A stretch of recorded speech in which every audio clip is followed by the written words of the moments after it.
Hello everyone, it's Yvonne here to do the fire signs, and this will be for the lovely sign of Aries. Aries, thank you so much for subscribing to my channel. If you haven't subscribed yet, I'd love to have you on board. Thank you for all your support, your beautiful comments, and every contribution you make to this channel. It's a beautiful, beautiful community here. If you are interested in a personal reading with me, I do have some availability this week, returning from holidays, so you can check it out at www.theaussiegoddess.com under the shop option. There is a booking calendar in there. If you can't find the time you're looking for, I always say please email me. I may not be able to offer you an alternative time, but I do keep some times aside for people in other countries or in jobs where they only have limited time.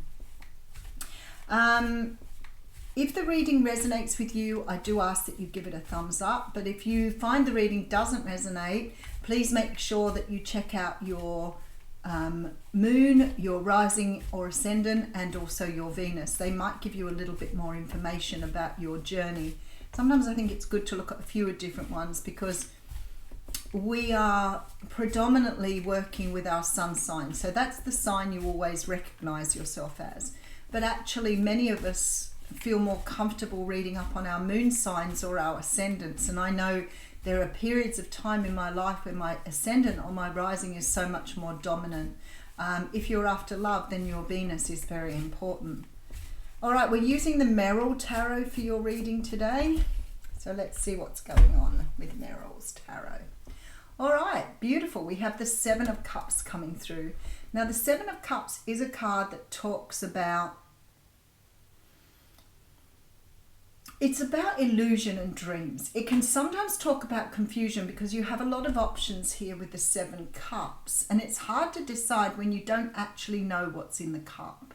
So it can sort of talk about dreams or nightmares, and it can also talk about offers that really don't show you what's coming at you. For me, it always talks about illusions. You know, what you're being offered may not be necessarily what you get, but it's also about us being very trapped in our ideas or our ways of doing things through illusions we've built up for ourselves. For example, if you've grown up with the belief that, you know, you will never become an astronaut, then you may be limiting yourself by believing that that is true, when in reality, it may not be true for you. So whatever it is, there is an illusion here. There is some sort of dream or illusion coming forward. All right, so we have the Queen of Swords. You're being asked to break through an illusion here. So the Queen of Swords, when she means business, she just goes for it. She cuts out what she doesn't need. She speaks up for what she wants. She's assertive. She's direct. She's logical. So she can work out what's right and what's not right for her. I feel that you've reached a point in your life where something has held you back from what you want. Now, it could be an idea around a relationship or around relationships in general where you are believing things should be a certain way and they're not. It could be that you have a belief that you can't reach a career aspiration, like I'll never be a CEO because people told me I wasn't good enough or whatever. It could also be something about your own achievement. For example, you know, I can't have my own business because I don't know how to do that or whatever. But there is something here that you are breaking through here. There is some sort of illusion that you are cutting through. And you may have learned more about yourself or what you're capable of, absolutely. But it also may mean that you've been shown something by the universe that you have not seen before.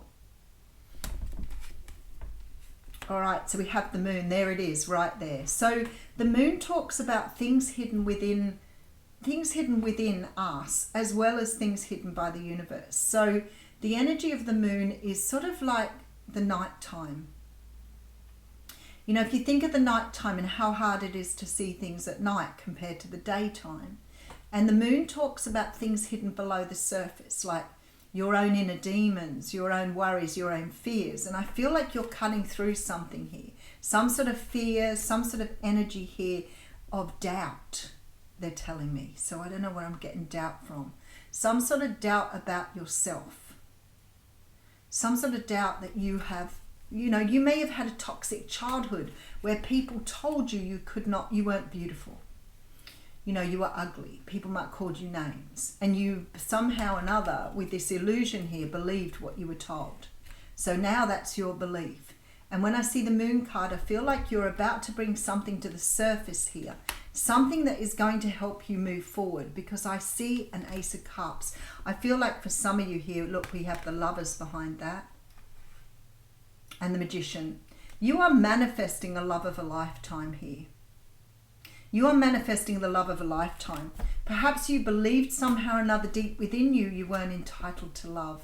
I hear things like this all the time through my work. I'll never find anybody. I'm too old. I'm too this. I'm too that. And I think, you know, people find people all the time. But if you've got that sort of illusion that you're never going to find what you're looking for, you're always going to be stuck. Because your mindset is going to always lead you to believe that you're not worthy. What I see here is a beautiful relationship. Something that you are manifesting here, but more so, the Magician tells me that you actually have everything you need, even though you're under this illusion that you can't do something. So the universe is asking you to cut that away, remove it. It doesn't serve you any longer. So recognize your negative thoughts, recognize your negative speaking. And when you hear yourself saying something like that, challenge it. Don't be angry about it, but challenge it. So if you hear yourself saying, I'll never find anyone, you just need to stop and go, you know what, thank you for letting me know that, but actually I know I will. And that is the way you recondition your thinking. But if you think you're never going to find someone, it's probably likely you won't, because you won't be looking. All right, there is new love coming towards you, Aries, definitely. All right, so we have the Death card. So the Death card talks about change, and maybe that change is in the way you think about things or how you're seeing things in a very different way. This is Scorpio energy. Again, things sort of below the surface, deep things that you're changing here with the Death card. Deep, maybe embedded fears or embedded ideas of who you are, but they definitely are changing here. There's big change coming through for you. And it could be due to meeting someone new. Let's have a look. All right, we have the Sun, which is beautiful because the Sun does shine light on the Moon, which means you're going to get some sort of enlightenment here. The Four of Wands coming with the Eight of Wands. So you've got something coming through fairly quickly here, Aries. The Eight of Wands always tells me that we're looking at the 8 of time. So it could be 8 weeks, 8 months, it could be 8 days, but something is coming through. Some sort of communication is coming through for you that may be life-changing for you, because not only is it building a foundation, but it's also showing here with the Sun that that Moon energy is about to be opened up, especially with the changes you're making here. So the changes may be something very simple. They may be that you've got the illusion that you can't go out and, you know, and go to social gatherings. Maybe the illusion is that you don't want to do that. So maybe that is the change you're making here, and maybe that is leading you to somebody new. But whatever it is here, you are making the changes. Okay, so we have the Devil card coming through with the Knight of Cups. Okay, Three of Pentacles. You have here some sort of connection with somebody. Now, I'm not really sure here by looking at that whether this connection is already established or whether you've just connected. There is an energy of an offer coming through with the Knight of Cups. But your fears, this illusion that you have here is around your own fears. I can feel it with the Devil. There is something that you have learned about yourself that makes you fearful. Maybe you don't feel good enough to find somebody new. There is somebody here that has already made contact with you or already touched base with you. It could be somebody that you've met in the past. It could be somebody that you met at school, but there is somebody here who is about to make contact. You have what I see as a soul contract with someone. That means this has already been established in your lifetime. Look at that. Ace of Pentacles. Oh, with the Ace of Swords. I love it. And then the Seven of Swords. Not trusting where the universe is leading you. Maybe your illusion is that you can't trust the universe. You can't trust that the universe will bring you what you want. Maybe that's the illusion. Maybe you don't feel like you can manifest, which is not real. So whatever this is here has trapped you into believing that you can't have this beautiful new beginning that is about to be offered to you. Ace of Pentacles tells me something very beautiful is coming your way that is stable and long term. And the Ace of Swords says to me that you now have clarity about how to move forward. There is an energy here with the Seven of Swords that you don't trust that you can do this. You don't trust that you can have this relationship. You don't trust that somebody loves you. Whatever it is for you, I'm here to tell you that it is just an illusion that you need to cut out here. So let's put some more cards on it, but we'll just have a look at the mini read first. So there is an illusion here that the universe is asking you to set free, cut free. I feel like here there is something within you that's hidden, and it could be this idea about yourself that isn't true, but there is something that's about to awaken here. I do see that with the Sun card. I feel like here that some sort of communication, there's the third ace here, is coming through from somebody that feels very connected to you. And I feel like you have the tools here to make something beautiful happen. Now, because of your own fears, it is coming through here. But let me say to you, you have a lot of major arcanas and you also have 3 aces in this reading. But the thing that tops it all off for me more than anything is this 3 of Pentacles. So something is already destined for you. Maybe you had to shed some of these old beliefs about yourself before this could come in, because I see this doubt in the universe here, which is quite interesting here. So something is definitely coming forward that's going to break through that illusion that you've had. You may be getting some sort of message from the universe about how to let something go. Maybe somebody has said that to you. Maybe you've gone through counseling. Maybe you've had a tarot reading. But somebody has talked to you about letting something go, letting some sort of idea about who you are. You know, I remember sort of going back years ago doing affirmations and thinking how stupid I felt standing in front of a mirror and trying to tell myself that I was, you know, worthy or beautiful or whatever else. And I remember, you know, being so awkward with that because I didn't feel it was true. So we do get sort of this, you know, energy of doubt with us from the time we're small. I mean, if you've got a family that haven't really invested in, you know, supporting you to do what you want, then that will happen. That will happen. Queen of Cups coming through. All right, so we have the Page of Wands with the Moon card again. Okay, cutting out, because the Queen of Swords has come back around again as well with the Ten of Cups. All right, so what the universe is saying to you here, if you cut through this illusion, if you let go of this illusion, then you go into this Ten of Cups energy. Very, very clear here. So you may want to do some research. You may want to do some work on letting go of what you don't believe. But what I think is more important is when you catch yourself thinking something negative, challenge it. Now, you don't have to get angry with yourself over it and you don't have to be upset. All you've got to do is be the observer. So if you find yourself saying something like, oh, that always happens to me. Oh, you know, of course I'll get another red light. I've already got caught in 3 red lights. When you hear yourself saying that sort of negative energy, I want to say to you, just turn it around.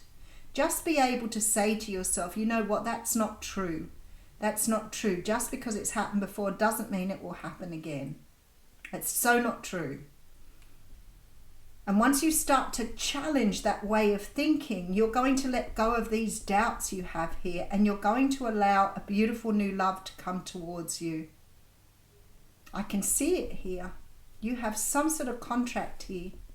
But when I see the contract, I feel like you've already crossed paths with someone here. If you haven't, then it's very, very close. But somebody is about to sweep you off your feet here. All right, let's pull you an oracle card.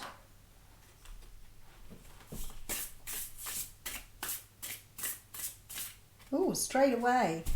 Repairing the veil, forgiveness. Forgiving yourself. Maybe that is what the doubt is. All right, let's have a look. Card 45. Repairing the veil, forgiveness, making amends, and recognition of our unity. Between us all is a thin veil, appearing to be a space that separates us. We look through this veil and believe ourselves to be distinct from each other. We assume that our thoughts and feelings are our own. We see bodies and objects and the spaces between them, so we engage the world in relationships between a duality of us and them. This veil serves as a mysterious illusion, making it so hard to believe in our inherent connection and unity. We can't always remember that what we do to someone else, we do the very same to ourselves. When we claw at the veil of fear, anger, jealousy, or resentment, manipulate another, misuse our power, or allow someone's actions to diminish us, we create a wound felt by many, not just those of us in the smaller direct relationship. Now is the time to examine where your actions have caused difficulty or harm to someone else, and also where you have been the recipient of harm. Regardless of what side you're on, it's important to take responsibility for healing this rift by bringing love, compassion, deep listening, and presence to whatever is not in harmony. Do this for you and for your own liberty as you become an unwitting hostage. Once you take the role of perpetrator or victim, both positions of weakness. Let go of your resentments, know your part in the dynamic, and make the appropriate amends with that newfound wisdom and understanding. Healing, forgiveness, and mending what is broken in your world is a sweet, much-needed declaration of freedom. And I feel here that letting go of that is going to create the future you want. And if that is a relationship, a loving, deep, meaningful relationship, then you are creating that through working through that energy. I'll leave you with that. Thanks, Aries.